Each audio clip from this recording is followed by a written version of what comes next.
अस्सलामुअलैकुम दोस्तों, आज मैं आपके साथ चटनी की रेसिपी शेयर करने वाली हूँ। इंशाल्लाह ताला ये वाली चटनी आपको बेहद पसंद आएगी, इतनी लजीज बनती है। तो आज हम ये आलू की मज़ेदार सी चटनी बनाने वाले हैं। इस चटनी को आप पूरे रमज़ान में बनाकर स्टोर करके रख सकते हैं। तो बहुत ही इजी और यम्मी सी चटनी है और हेल्दी भी है। बच्चे बड़ों सभी की ये पसंदीदा चटनी हो जाएगी। जब ये आप एक बार चटनी बना लेंगे तो सभी चटनियों की छुट्टी कर देंगे। ये इतनी लजीज चटनी बनती है। तो चलें जी, चटनी बनाना स्टार्ट करते हैं कि आज हम ये आलू की मज़ेदार सी चटनी कैसे बनाते हैं। तो आलू की चटनी बनाने के लिए जो चीज़ें हमें चाहिए होंगी, यहाँ पर हमने धनिया ले लिया है, एक आलू ले लिया है छोटे साइज़ का, और एक हमने हरी मिर्च ले ली है। तो आलू को हमने ऐसे पहले अच्छी तरह वॉश करना है, उसके बाद हमने इसके ऐसे पीस बना लें हैं। फिर अच्छी तरह हमने इसको बॉईल कर लेना है। जब ये आलू अच्छी तरह बॉईल हो जाएगा तो उसके बाद हमने इसका छिलका रिमूव कर देना है। तो मैं इस चटनी को कुंडी में बना रही हूँ। आप इस चटनी को चॉपर में बना सकते हैं और जो मिक्सी का जार होता है उसमें बना सकते हैं, लेकिन हम थोड़ा देसी टाइप का काम करते हैं, थोड़ा रियल सा टेस्ट हमने इसमें लाना है, तो इसलिए हम इसको कुंडी में ही बनाएंगे और बहुत मज़ेदार से ये चटनी बन जाती है। तो यहाँ पर आप देख सकते हैं धनिया को हमने बारीक काट लिया और हरी मिर्च को भी हमने काट लिया है, और आधी चम्मच हमने इसमें ऐड कर दिया है अनारदाना, और हम नमक हस्बे ज़रूरत ऐड करेंगे। और थोड़ा सा मैंने पुदीना ऐड किया है खुशबू के लिए। तो मेरे पास बस इतना ही पुदीना था, तो इसलिए मैंने इतना ही ऐड किया है। अगर आपके पास पुदीना ज़्यादा हो तो आप थोड़ा ज़्यादा इसमें ऐड कर सकते हैं। और अच्छी तरह हमने सारी चीज़ों को कूट लेना है। इतना हमने इसको कूटना है कि इसका बारीक पेस्ट बन जाए। ये कुंडी तो हर घर में होती है। आसानी के साथ आपने इसका अच्छी तरह, ये जिस तरह आप वीडियो में देख रहे हैं, पेस्ट बना लेना है। अनारदाना भी अच्छी तरह बारीक हो जाए, इसका मोटा मोटा कोई दाना ना रहे, इसको आपने इतना अच्छी तरह पीस लेना है।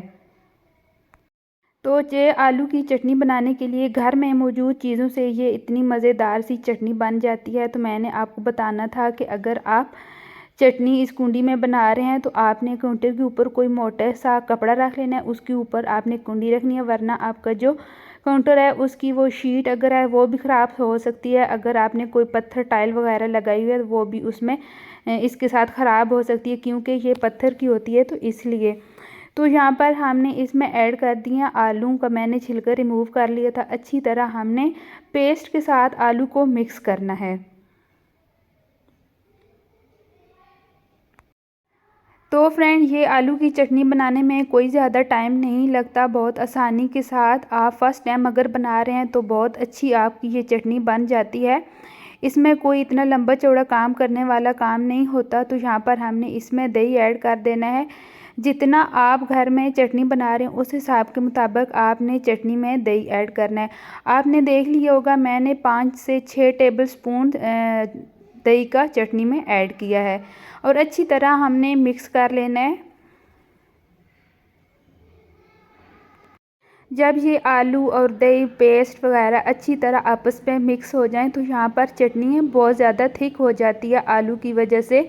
तो उस पॉइंट पर आकर आपने थोड़ा सा पानी ऐड करना है। जैसा आप देख रहे हैं मैंने आधा कप पानी का लिया है। तो ये देखें, पहले मैंने थोड़ा सा पानी डाला है, अब मैं थोड़ा सा और पानी इसमें ऐड करूँगी और अच्छी तरह मिक्स कर लूँगी। आप इस आलू की चटनी को जितना पतला रखना चाहते हैं रख सकते हैं, अगर गाढ़ा रखना चाहते हैं तो रख सकते हैं, लेकिन ना मैं ज़्यादा थिक रखूँगी और ना ही ज़्यादा पतली। तो ये देखें, इस तरह इसका कलर आप चेक कर सकते हैं। तो चलें जी, इसको अब मैं एक बाउल में निकाल लेती हूँ और इसकी फ़ाइनल लुक आपको दिखाती हूँ ये कितनी मज़ेदार सी चटनी बनकर तैयार होती है। तो फ्रेंड, आप इस चटनी को दही भल्ले के साथ, पकौड़ों के साथ, समोसों के साथ, चाट के साथ, नाश्ते के टाइम मक्खन वाले पराठों के साथ, दोपहर के खाने के साथ, रात के खाने के साथ इस चटनी को आप इंजॉय कर सकते हैं। ये इतनी लजीज बनती है और इतनी अच्छी इसकी खुशबू होती है। आप जब एक दफ़ा बनाएंगे तो आपका हर रोज़ दिल करेगा कि ये आलू वाली चटनी हम बनाएं। तो आप इस चटनी को स्टोर भी करके रख सकते हैं पूरा महीने के लिए। इसमें कोई पानी ये नहीं छोड़ती और इसमें कोई स्मेल नहीं आती। आपने इसको फ्रिज में रख देना है। जब आपका दिल करे, आपने पकौड़े बनाए हो, समोसे बनाए हो, तो आप इस चटनी को एंजॉय कर सकते हैं। तो ये देखें अल्हम्दुलिल्लाह हमारी चटनी यहाँ पर रेडी हो चुकी है। तो फ्रेंड आपने मुझे कमेंट करके ज़रूर बताना है ये मेरी मज़ेदार सी चटनी आपको कैसी लगी। अगर आप इसका डार्क कलर लाना चाहते हैं तो आपने जो हरा धनिया है उसका ज़्यादा थोड़ा सा इस्तेमाल करना है। अगर आपके पास हरा धनिया थोड़ा है तो जो फूड कलर ग्रीन वाला होता है वो आपने इसमें ऐड कर देना है, लेकिन मैंने इसमें कोई फूड कलर नहीं ऐड किया, बस इसका ये रियल ही कलर है। मेरा थोड़ा जो मोबाइल है उसका जो कैमरा है वो ख़राब है, कभी ये वीडियो अच्छी इसमें आ जाती है कभी थोड़ी सी ख़राब, तो इसलिए असल वाला जो कलर है ये इसका है। तो आपने इस रेसिपी को ट्राई ज़रूर करना है।